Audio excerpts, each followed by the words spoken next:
Just imagine if you could look over the shoulder of some of the finest painters from the past or today. If you could watch them work. This is Don Hamilton, and I'm going to take you on a journey. We're going to take some of their seminal works and we're going to break it down. I'm going to talk to you about why I believe it works as a painting. Now, of course, this is my opinion, but over 30 years of experience in painting has taught me a lot, and I'd like to share this with you. So please join me as we explore masterpieces from yesterday and today. Okay, let's break this down. This is Early Signs of Spring by Tim Lawson, and Tim lives in Sheridan, Wyoming, as well as Maine. He grew up in Wyoming, and his early career was spent doing primarily plein air work. As he's evolved, he's been doing more thoughtful studio work, larger pieces, more complex pieces. This is Early Signs of Spring. Now, I want to show you a couple of things here that really grab my attention. First of all, you can see right here, the majority of the detail is right in a fairly small area. And it really invites your eye to move into the painting, the road coming up into that area. And the foreground is very simple, very open, complex, simple in its complexity, I should say. To be able to paint that, to be able to create this painting and be able to not draw too much attention to the foreground, move your eye back to the focal point is really challenging. Now, one interesting thing, a lot of people would paint this painting like this, where they may crop it somewhere like that. Or they may crop it here.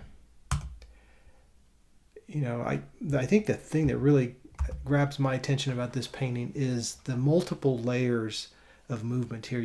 You've got this first section here down below. That's one plane. And then you got another kind of plane coming in here.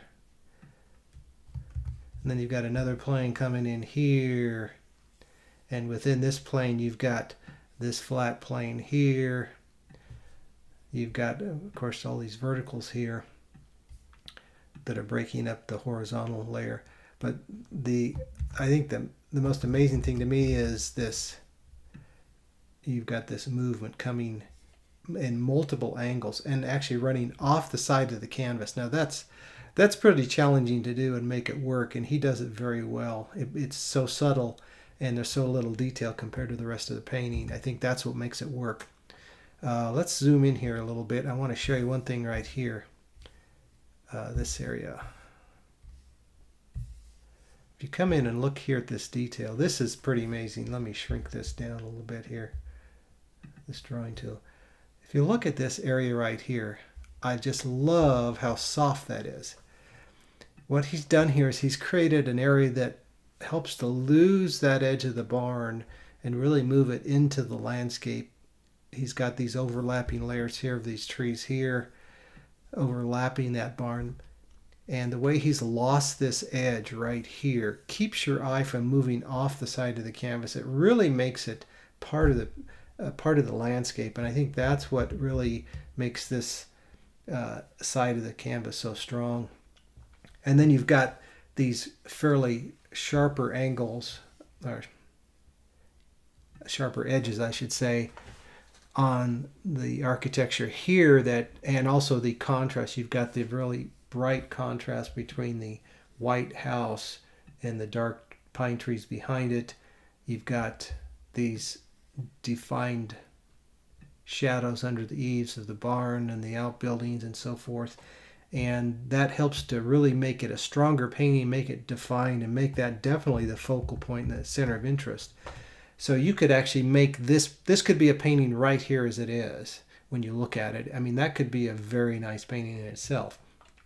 But Tim chose to make it a little more complex and give you multiple angles and multiple planes moving into the painting. And then you've got this little building here that's kind of offsetting it and giving you a little bit of detail on this side without overdoing it.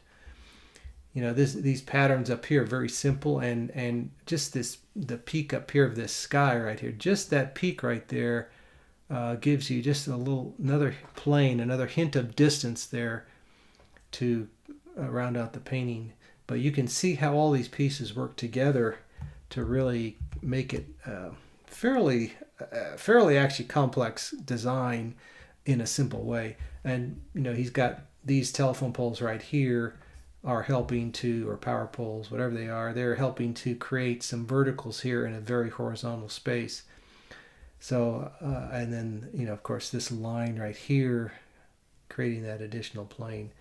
These shadows back here help to carry your eye from this side of the road to this side.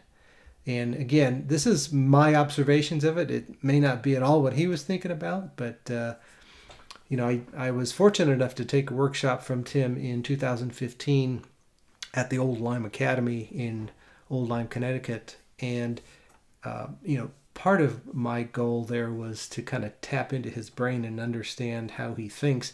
Just being around and seeing him observe things and seeing how he looks at things. There were times when I would be working on a painting. He'd say, well, what if you did this? And it made it a very unique painting, a very different painting, because it wasn't the standard thing. And I think Early Signs of Spring is a great example of that. You've got some really great drawing in there, some great composition, some great sense of atmosphere without being oversold on it. So I hope that helps. Hope you enjoyed this. And, like I say, be out there looking at people's work, looking at masters' works, and understand, try and break them down, and you'll learn a lot just from doing that.